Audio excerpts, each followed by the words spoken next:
크게 두 번째 청년 정치를 한번 네. 토론하고 싶은데 네. 일단은 이게 본인이 30살이죠?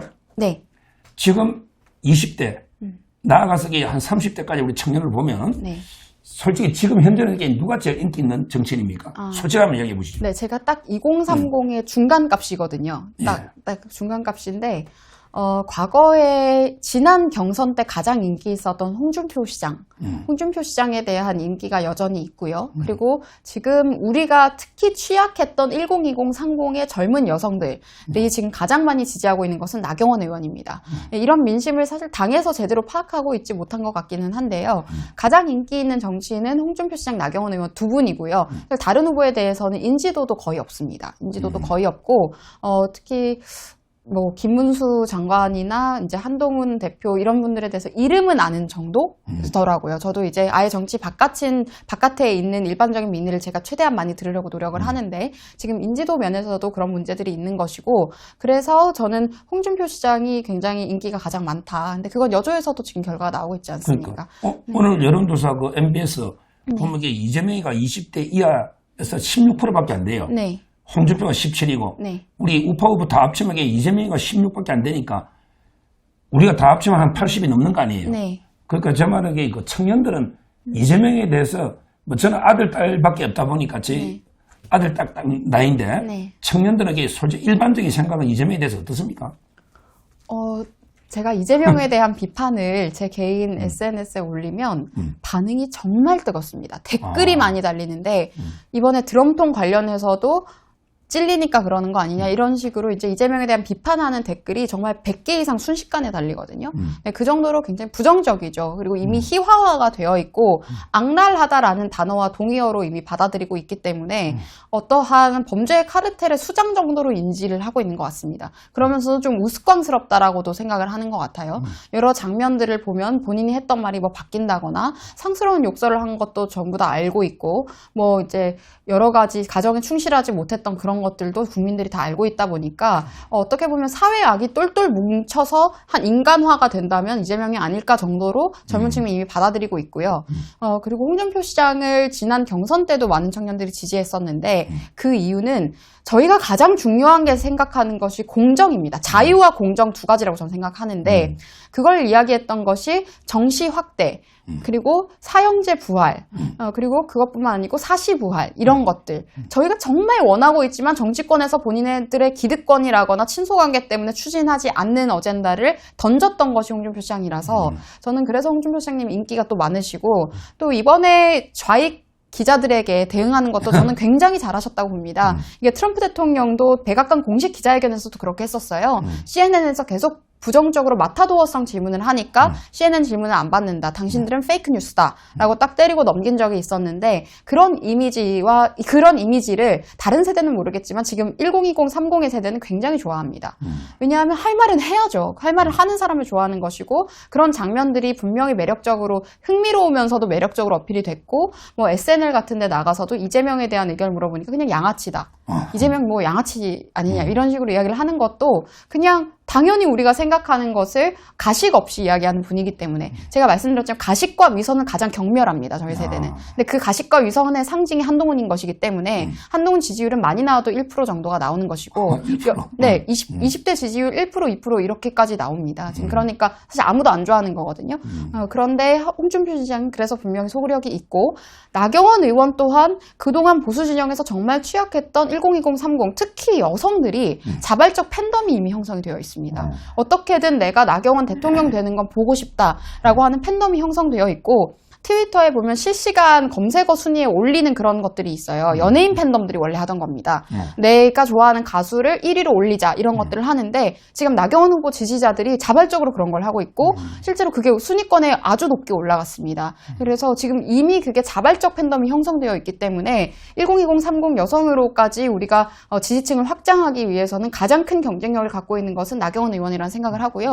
또 나경원 의원에 대한 지지도 홍준표 시장과도 비슷한 듯 다르지만 또 비슷한 점이 있는 것이 지금 저희가 느끼고 있는 문제의식에 대해서 가장 정확하게 가감없이 정책으로 딱 이야기를 합니다.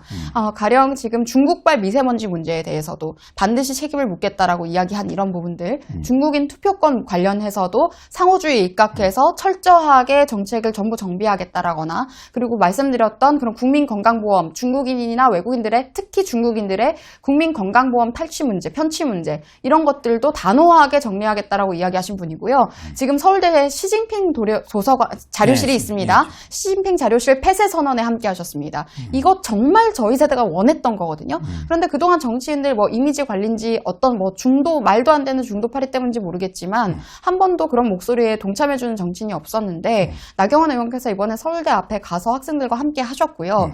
사실 시진핑 자료실 같은 게 대학에 있다는 것 자체가 우리 세대는 납득하기 어려운 겁니다. 지금 서울대가 우리나라의 상징적인 국립대학인데 그 국립대학에 역대 대통령을 기리는 자료실은 없으면서 시진핑을 기리는 자료실이 있는 것은, 그리고 저희 세대는 중국에 대한 반중 정서도 큰 것이 어렸을 때부터 1대1로 프로파간다가 어떻게 침투하는지 직접 느꼈던 세대예요.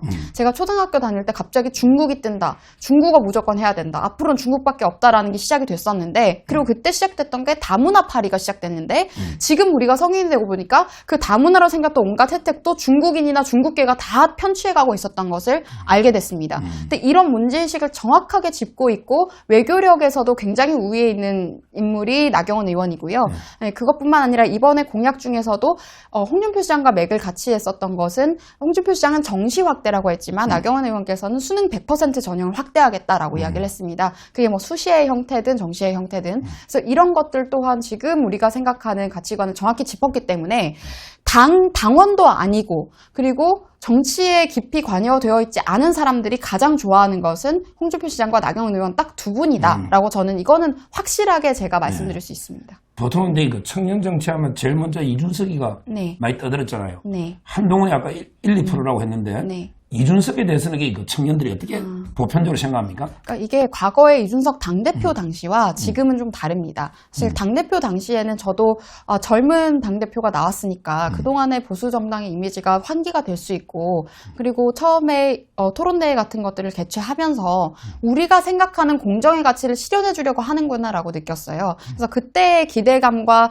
지지세가 지금까지 저는 유효한가? 그건 전혀 그렇지 않다고 보는 것이, 뭐 윤석열 대통령과의 그런 관계는 차치하고라도 갑자기 개혁신당을 총선 직전에 개혁신당을 만들어 나가지 않았습니까? 근데 그때 저는 개혁신당을 만든 것에 대해서는 잘했다라고 생각한 것이, 물론 이준석이라는 사람이 정치를 시작한 것은 박근혜 대통령 당시였기 때문에 보수정당에서 시작을 했지만, 본인이 솔직하게 내고 싶었던 메시지는 미국 기준으로 보면 리버럴에 가깝다고 느꼈어요. 가령 무슨 성중립 화장실 이야기를 한다거나 모 대학교 특강에서 그런 이야기들도 하고, 이런 건 결국에 미국의 트리도나 오바마가 했던 기조와 맞닿는 거거든요. 그래서 이 사람은 리버럴 정치를 하고 싶어서 당을 만들었구나라고 생각을 했고, 그렇다면 정체성에 맞게 별도의 당을 만들어서 활동하는 게 맞기 때문에 저는 그렇게 생각을 했는데, 지금 모여있는 민의들, 지금 2030 민의는 솔직히 말씀드리면 이준석 대표에게 관심이 없습니다. 관심이 네, 없다. 네. 이렇게 과거부터 뭐 뭔가 윤석열 대통령에게 이렇게 했어 저렇게 했어 이런 것 때문에 어르신들을 미워하거나 뭐 싫어하실 수도 있겠지만, 그런 것도 아예 모르고요. 그냥 관심이 없습니다.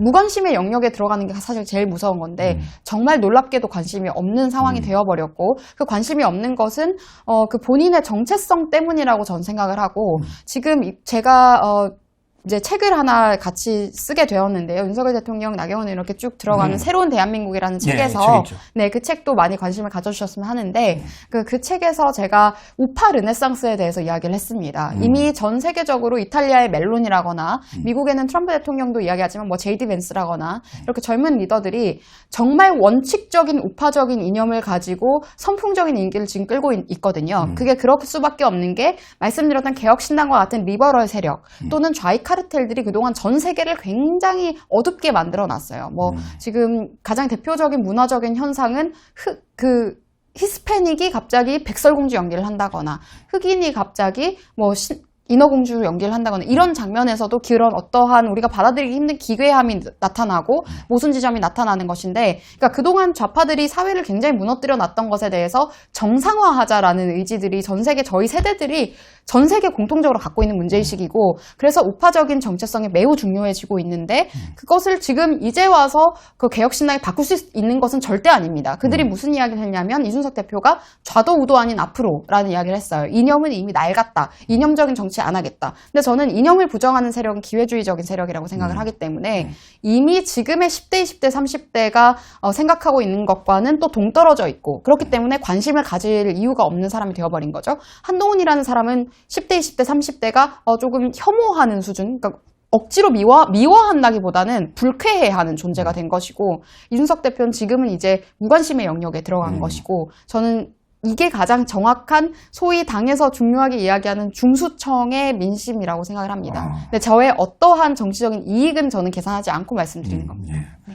지금 이제 그 현실적으로 저는 세대별로 이 국회의원도 뭐 인구 분포가 있잖아요. 네. 그러면 이제 그 10대나 20대, 30대도 그 비율이 있으면 그만큼 국회에 들어가서 네. 또 이게 청년들 의사를 대변해야 되는데 지금 거의 없잖아요. 네. 앞으로 이게 현실적으로 청년들이 정치하려면 뭐 돈 문제라든지 힘든 게 많을 텐데 앞으로 이게 어떻게 바뀌어야 저게 청년들이 실제 그 배지도 많이 달고 이렇게 그 될지 한번 이게 가장 정치하는데 어려움이나 애로가 있을 거 아니에요. 네. 어떤 게 있습니까? 저는 이게 공천에서의 문제가 가장 크다고 생각하는 것이 사실상 지금 국회의원은 임명직이 된 겁니다. 당에서 공천을 해버리면 그냥 국민들은 더 이상의 선택지 없이 그 사람들 그냥 뽑게 되는, 그러니까 국민들이 직접 투표를 한다고 하지만 그 투표 행위는 일종의 임명장에 도장 찍어주는 행위밖에 되지 않는 상황이 된 것이거든요. 그래서 저는 경선이 가장 제대로 이루어져야 된다고 생각하는데, 그럼 경선이 어떻게 돼야 제대로 된 경선이냐, 공천이냐라고 한다면 당의 정체성을 상징할 수 있는 사람, 그리고 이미 본인 스스로 경쟁력을 갖고 있기 때문에 우리가 내세웠을 때 우리 당의 이념을 확장하는 데 매우 도움이 되는 사람, 이런 사람들을 전략적으로 키우고 공천을 해야 되는 건데, 우리는 그때 당시에 비대위나 당대표나 이런 사람들과의 친분으로 이제 구성이 되다 보니까, 특히 지난 공천이 저는 아주 문제적이었다고 생각하는 것이, 윤석열 대통령이 계속해서 탈원전 정책을 폐기하고 원자력 산업을 살려야 된다고 이야기를 했는데, 한동훈 비대위 당시에 탈원전 8위를 하면서 평생 살아왔던 사람들이 공천을 받았습니다. 비례로 김소희 의원 같은 사람, 환경8위, 저는 환경8위를 제일 싫어하는데요. 뭐 트럼프 대통령도 비판을 했었지만 기후 위기라는 것을 과도하게 부풀려서 국민들에게 그런 공포감을 조장하는 사람들이 저는 굉장히 잘못됐다고 생각을 하는데, 어쨌든 탈원전 정책과 밀접해 있는 그런 사람을 비례대표로 추천을 하고, 정말 우리가 듣도 보도 못한 사람들이 갑자기 국민추천제로 주요 지역구에 공천을 받았는데, 국민추천제라는 이름을 쓰려면 적어도 국민이 아는 사람이어야 되는 겁니다. 아무도 모르는 소위 듣보잡이라는 이야기를 들을 정도의 인물들이 공천을 받았고, 김상욱이라는 사람이 문재인 지지선언에 이름을 올렸던 김상욱이라는 사람이 국민추천제라고 지금 울산에서 공천을 받아서 국회의원에 당선된 거 아닙니까? 그러니까 이 과정들이 결국에는 국회의원이 사실상 임명직이 되어버린 상황이기 때문에 앞으로는 공천이 굉장히 우리가 공정하게 이루어질 수 있도록, 그리고 전략적으로 우리 당의 정체성을 상징할 수 있도록 바뀌어야 된다고 생각하고요. 또 그리고 청년이 원내에 입성하는 과정에 있어서는 지역구는 전략공천 또는 비례대표 정도가 가장 현실적으로 가능하다라고 저도 판단을 한 것이, 처음에는 그렇게 생각하지 않았는데, 이게 지역구 선거를 하기 위해서는 내 팀이 이미 구성된 팀이 있어야 되는데, 비례대표를 하고 나서 지역구에 가야 비례대표 때 함께 일했던 보좌진 식구들과 함께 또 선거를 뛸 수 있는 거 아니겠습니까? 그리고 지금 민주당 같은 경우에는요, 비례대표 심사할 때 청년 후보는 돈을 거의 받지 않았습니다. 근데 우리 당은 일반 후보 500만 원, 이제 청년 후보 400만 원 받고 이렇게 했었는데, 그것도 사실 지금 비례대표 관련해서 심사 자료 전부 다 폐기해버렸어요. 한동훈 비대위가 다 폐기해버렸고, 지금 어떤 기준으로 그 공천을 받았는지 우리가 확인할 방법이 없습니다. 국민추천제도 마찬가지입니다. 그렇다 보니까 그냥 이게 우리가 지금 선관위 부패에 대해서 지적하고 조국 조민 같은 입시 비리에 대해서 지적하는 것과 마찬가지 맥락으로 국민들이 보시기에, 당원들이 보시기에 너무나도 부패하고 지저분한 거예요. 적어도 이런 것들이 저는 깔끔하게 정리되어야 된다고 생각을 하고, 무슨 맨날 이야기하는 것이 뭐 청년들한테 경험이 있냐, 학력 이야기, 뭐 학벌 이야기, 스펙 얘기하시는데, 제가 가장 좋아하는 정치인이 이탈리아 멜로니 총리인데요. 이탈리아 멜로니 총리는 고졸입니다. 고졸이고 20대 때부터 국회의원으로 시작을 했습니다. 그러니까 정치라는 것은 정치에 대한 전문성을 가지고 가장 정확하게 할 수 있는 사람이 해야 되는 것이지 어떠한 자리에서 뭘 했다고 트로피 주듯이 우리가 임명장 주듯이 임명을 하게 되면 정치 발전을 저해할 수 있다. 그리고 나이에 관계없이 경쟁력을 가진 사람이 있다면 그러니까 빛나는 사람이 있다면 그 사람을 짓밟으려고 하지 말고 전략적으로도 키워야 됩니다. 저도 과거에 같이 패널을 동등하게 했었던 민주당의 뭐 박성민 전 최고라거나 안기령 이제 안기령 대변인 같은 경우에는 저와 같은 시간을 보냈는데 거기서는 당에서 뭐 여러 가지로 조금 더 활동을 할 수 있었더라고요. 뭐 임명직 최고위원으로서 활동을 했다거나 이런 것들이 있었는데 우리 당도 좀 있는 인재들을 양성을 해야지 자꾸 친소관계로 아는 사람 뭐 자식들 데리고 와서 자리 주고 이런 것들부터 청산이 되어야 우리가 조국 사태도 비판할 수 있지 않을까라는 생각을 합니다. 야, 오늘 장시간 동안 제가 말씀을 쫙 들어보니까 정말 이게 똑소리 납니다. 네, 감사합니다. 뭐 대단하신데 다음에 그 총선 나가면 먼저 보통 비례부터 한번 하고 여성 청년들은 그다음에 또 지역구 도전하잖아요. 비례하면 제가 보기에 뭐 최소한 1번, 3번은 줘야 되지 않냐 이런 생각이 드는데 마지막으로 이제 그 인사말 겸해서 향후에 그 목표가 있을 거 아니에요. 본인이 뭐 어떻게 국회의원을 어떻게 출마하든지 또 이게 됐을 때는 어떤 일을 하겠다. 이런 데 마지막 그 목표에 대해서 한 말씀 듣고 마치겠습니다. 네, 사실 제가 이번에도 비례 지원을 했었는데 지원을 하면서 지원서에 작성했던 내용들이 있습니다. 제가 24가지의 법안을 미리 준비를 해놨었습니다. 네, 그래서 여러 가지로 준비했던 것 중에 가장 중요하게 생각하는 것은 저는 공정한 기회 사다리 복구이거든요.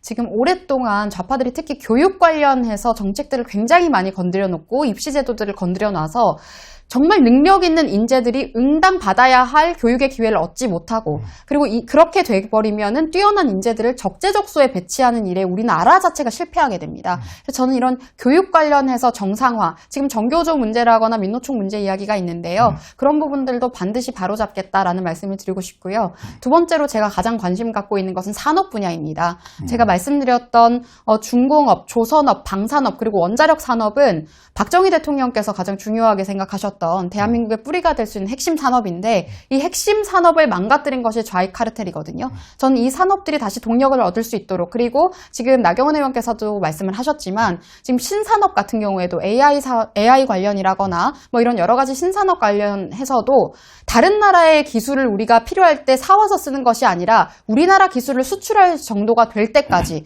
그 정도의 산업적인 부분에 대해서도 저도 충분히 기여를 하고 싶다라는 말씀을 드리겠고요. 그리고 마지막으로 말씀드리고 싶은 것이 지역 경쟁력에 대한 부분입니다. 지금 무슨 지방자치 이거 박원순이 가장 많이 이야기를 했던 건데 우리나라 같은 경우에는 지방 분권이 도움이 되는 것이 아니고 중앙에서 이제 권력이 집중이 되어서 각 지역별로 그 지역별 특색에 맞는 정책들을 추진을 해야 맞는 것이거든요. 가령 관광 같은 경우에도 일본은 지역별로 굉장히 특성화가 되어 있는데 우리나라는 지역 이름만 다르지 어디를 가도 똑같다라는 평을 지금 국민들이 하고 있는데 이런 것도 지역별 특색에 맞춰서 저는 훨씬 더 다채롭게 꾸릴 수 있다고 생각하거든요. 그래서 앞으로 이런 정책적인 방향성도 제가 관심이 많기 때문에 저희가 자유와 공정의 두 가치를 반드시 지키고 싶다. 그리고 특히 자유시장 경제의 가치를 좀 빛나게 우리가 활용을 해서 선진 강국으로 나아가는 일에 제가 보탬이 되고 싶다라는 말씀 드리겠습니다. 정말 대단하고요. 이번에 그 나경원 의원도 선전하고 또 우리 그 대변인님도 앞으로 더 이제 그 큰 정치인으로 승승장구하기를 바라고요. 그리고 이제 그 시청자님들께 제가 한 말씀 드리면 이런 이제 그 청년들 보면 우리가 희망이 있습니다. 절대 그 패배주의가 아니고 이런 진짜 우파 철학의 그 철저하면서도 이제 그 이런 투쟁력 있는 이런 이제 청년들이 있는 한 우리가 이재명 민주당한테 패배할 일은 없다. 저는 이렇게 말씀드리고 하여튼 그 희망을 가져도 되겠다. 이렇게 말씀드립니다. 오늘 너무 감사하고요. 마지막 인사를 드리겠습니다. 감사합니다. 감사합니다.